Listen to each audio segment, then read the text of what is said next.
Friends, welcome to video 7, Resources for Business. You may remember in one of the earlier videos, video 2 to be specific, we had talked about some business fundamentals. Every business requires different resources, and to be able to acquire those resources, it needs funds which are sourced from equity and debt and such other sources of funds. In this video, I am going to talk more in detail about resources for business. So, simply stated, what are resources?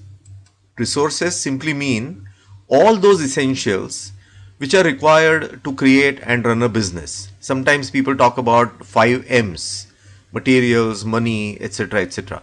But we'll talk about some specifics here. Broadly speaking, there are 4 types of resources.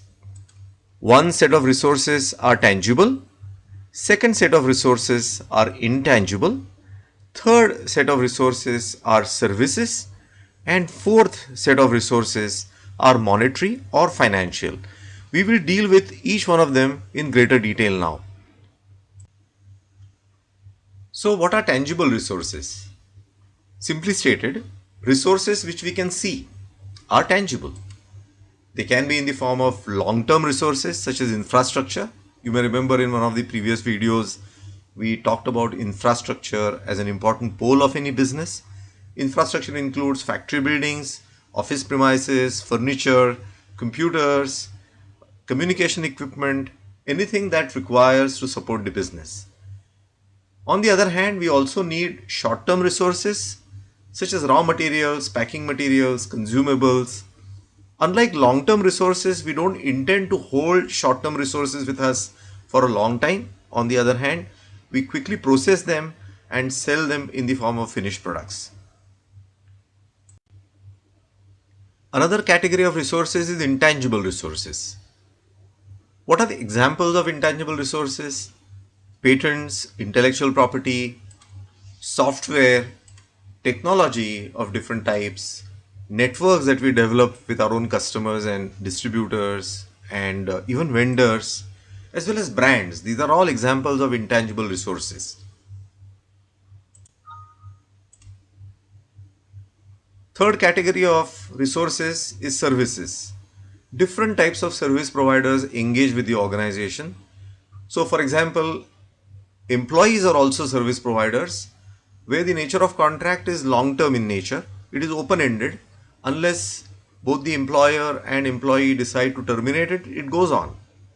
Second set of service providers could be consultants, where the nature of engagement could be medium term in nature. There could be other service providers like transportation companies, communication companies, where the service gets immediately used up. But one thing common about any type of service is that unfortunately it can't be stored. Service gets used up with passage of time. If you don't use a resource properly, it's our bad luck. It just gets used up. The last category of resource is monetary, or what can also be called as a financial type of resource. So earlier in the context of money, we had spoken about currency notes, which is nothing else but cash, money in the bank accounts, which is nothing else but bank balances. And you may remember we had talked about in that video that promise is the bedrock of money in the form of cash or money in the form of bank balances. We have the promise of the central bank, we have the promise of the commercial bank, based on which we hold that money. But in that video, we had also spoken that promise is the bedrock of business, not only for holding money, but in many other ways. So, for example, we supply goods to customers on the promise that the customer would pay after a certain number of days, which are mutually agreed. Or sometimes we may give advances to our own vendors, or we may keep deposits with them with a view to ensure supply of goods. But even there is an underlying promise from the vendor to supply goods, and if the vendor fails to supply goods, the vendor has the obligation to pay those advances back to us.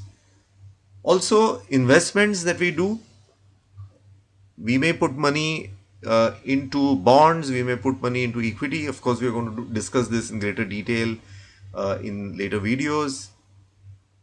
But what we would realize is that the monetary or financial resources involve some kind of a claim on someone else. So, in case of cash, we have a claim on the central bank. In case of bank, we have a claim on the bank. In case of receivables from customers, we have a claim on someone else, like a customer. In case of vendor advances, we have a claim on the vendor.